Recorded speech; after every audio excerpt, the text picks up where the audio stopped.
미국 증시 재미가 없었습니다. 또 하락을 했어요. 근데 뭐 어제도 그랬지만 하락폭은 분명히 좀 제한적인 움직임들이 나오고 있습니다. 다우지수가 0.3% 내렸고요. S&P 500이 0.6 그리고 나스닥 지수도 0.6% 하락을 한 상황입니다. 지금은 이상하게 저희가 오늘 제목으로 달기도 했지만 시장에서 금리 인하에 대한 기대감이 좀 과했죠. 너무 앞서 나갔죠. 올해 6번 금리 인하할 거야. 3월부터 시작해서 계속 내릴 거야. 막 이랬는데 기대감들이 너무 앞서다 보니까 결국 경제 지표가 좋게 나온다거나 이러면 이제 그게 악재가 되는 약간 그런 꼴이 돼버렸어요. 그죠? 그래서 이게 그런 분석들이 나옵니다. 시장에 괜히 너무 과도하게 줬던 그런 기대감들이 오히려 지금은 자꾸 이렇게 증시의 조정에 빌미가 되고 있다. 이런 분석이 좀 나오는 것 같은데요. 말씀드렸듯 오늘 가장 핵심적인 지표는 12월 소매 판매였죠. 12월 소매 판매가 좋았습니다. 그러니까 미국의 소비 경기가 참 좋구나라는 게 확인이 된 지표였는데 이게 전월과 비교해서 0.6% 증가를 했습니다. 이게 11월 지수는 0.3% 증가했으니까 전월보다 더 좋았고 월가에서 한 0.4% 증가 예상을 했는데 이를 뛰어넘은 거죠. 소비 경기가 너무 좋습니다. 그래서 아마도 이 12월은 연말 쇼핑 시즌이잖아요. 크리스마스도 있고 이러다 보니까 아무래도 선물들도 많이 하고 본인을 위해서도 좀 쓰고 이랬던 것 같아요. 그래서 백화점 매출도 꽤 많이 늘어난 것으로 나왔고 의류라던가 액세서리 이쪽에서 많이 매출이 좀 늘어났다고 합니다. 그리고 이런 오프라인뿐만 아니라 당연히 온라인 쇼핑도 많이 늘어난 것으로 집계가 됐습니다. 소매 판매 지표와 별개로 미국 소매연맹이 또 연말연시 요 소비 매출 이런 것들을 또 집계를 했는데 이게 전년 대비 약 3.8% 증가한 것으로 나왔는데요. 그러니까 코로나 이전, 팬데믹 이전에 그 약 10년간의 평균, 이 기간의 평균 매출 증가율이 3.6%였다고 합니다. 그러니까 팬데믹 이전 수준보다 이제 더 팬데믹 때는 오히려 지원금이 막 나오면서 증가율이 오히려 더 높았었고요.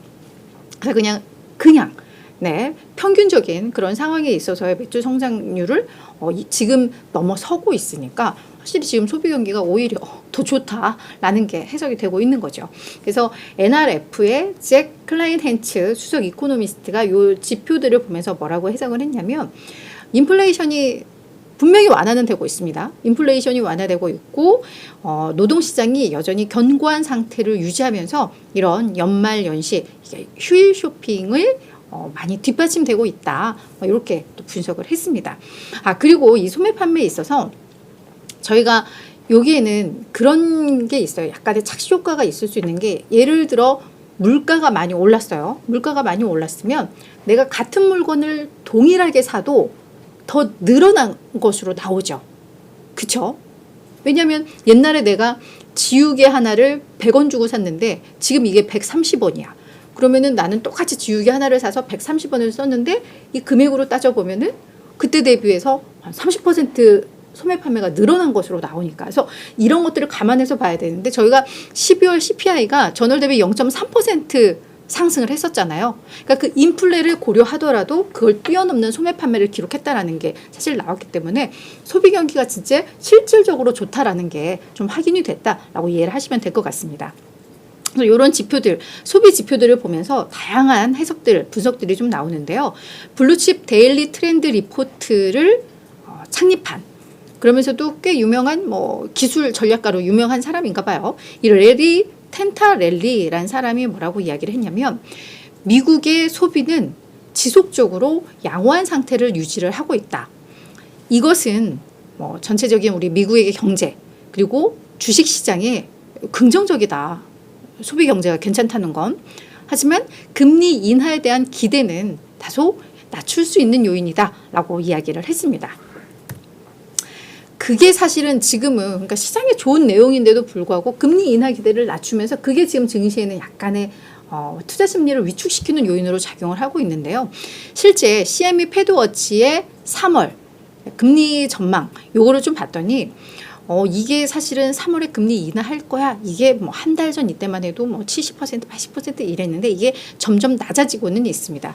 그래서 지금 간밤에 이게 집계된 거로는 한 56에서 57%로 나왔거든요. 금리 인하 기대가 3월 FOMC 회의에서.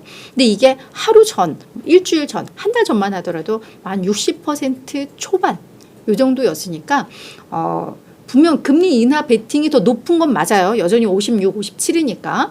그렇지만 기대감이 점점 조금씩 낮아지고는 있구나라는 게 해석이 됩니다.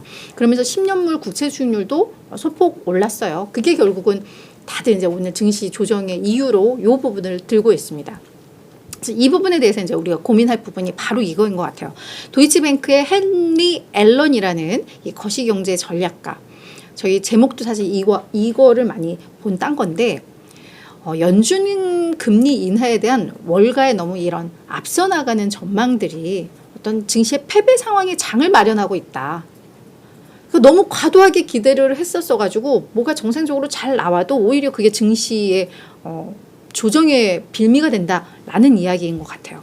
그러면서 기대만큼 시장이 기대하는 것만큼 뭐 6번 인하하고 뭐 이런 거 그러려면 경기 침체와 같은 나쁜 일이 일어나야 이게 가능하다라고 이야기를 하고 있습니다. 근데 경제가 예상보다 잘 유지된다면 금리 인하가 일어나지 않을 수도 있고 결국 그러면 너무 금리 인하에 대한 기대감이 앞서 나가기 때문에 이게 실망을 초래할 위험이 있다. 네, 지금 시장이 딱 요거에 맞는 것 같아요. 그렇죠? 그래서 우리가 이 부분에 대해서는 전체적으로 뭔가 다시 리셋을 해야 될 것 같아요. 그렇죠? 그래서 경제 상황이 잘 뒷받침이 되고 인플레이션이 점점점 완화된다면 금리 인하는 약해질 거야라는 게 돼야 되는데 자꾸 이상하게 이 경제는 경제대로 좋고 인플레는 잡히면서 금리는 빨리 내려야 돼. 뭐 이게 동시에 가능하지 않다라는 걸 우리가 계속 인식을 하면서 시장에 이걸 점점점 적응을 해 나가야 되는 그런 국면인 것 같습니다. 자, 그 밖에 이슈들은요. 12월 산업생산 요 지표도 괜찮았습니다. 전월보다는 조금 떨어지기는 했습니다만 예상보다는 잘 나왔고요. 또 베이지북이 나왔습니다. 이달 말에 FOMC 회의가 있는데 우리 연준 인사들은 요 베이지북에서 집계한 요 경제에 대한 분석 요걸 토대로 해서 또 정책을 정의하기 때문에 이게 어떤 내용들이 담겼나 이것도 우리가 계속 좀 살펴봐야 되는데 지난 11월 말에 요 베이지북이 한번 발표 있었죠. 그래서 그 이후 봤을 때 경제 활동이 그때와 별반 차이가 없다. 거의 뭐 그때 우리가 이야기했던 뭐 노동시장은 여전히 견고하다. 하지만 서서히 그래도 냉각되고 있다라는 거, 그리고 인플레이션도 서서히 완화되고 있고, 뭐 경제 활동은 뭐 괜찮다, 뭐 이런 정도의 이야기였는데 그 상태가 그냥 유지되고 있다라고 이야기를 하고 있습니다. 다만 그 전체적으로 노동시장이 약간씩 냉각되고 있는 조짐은 좀 보인다라는 이런 분석들이 좀 나왔습니다. 그렇다고 해서 이제 완전 냉각은 아니라 서서히 냉각되는 조짐은 보인다라는 결과가 좀 나왔습니다. 그리고 마지막 하나는 우리 제이미 다이먼 JP모건의 CEO의 발언 또 하나 준비를 해가지고 나왔는데요. 지금 다보스 포럼에 참석하고 있는데 거기서 나온 이야기인 것 같습니다. 제이미 다이먼이 다양한 이야기를 했어요. 나는 여전히 비트코인은 신뢰하지 않는다, 권고하지 않는다. 이거는 분명히 일시적인 유행일 거고, 이런 멘트를 했어요. 이런 멘트도 그래서 많이 주목받고 있는데, 사실 저희는 이 경제 전망에 대한 분위기, 요거를 많이 더 집중적으로 오늘 보려고 하는데요. 앞으로 2년간, 그러니까 2024년, 2025년 미국 경제에 대해서 우리는 매우 신중한 태도를 취하고 있다라고 이야기를 했습니다. 우리는 다 이제 경제에 대한 기대감들 가지고 있는데 좀 다른 이야기를 한 거죠.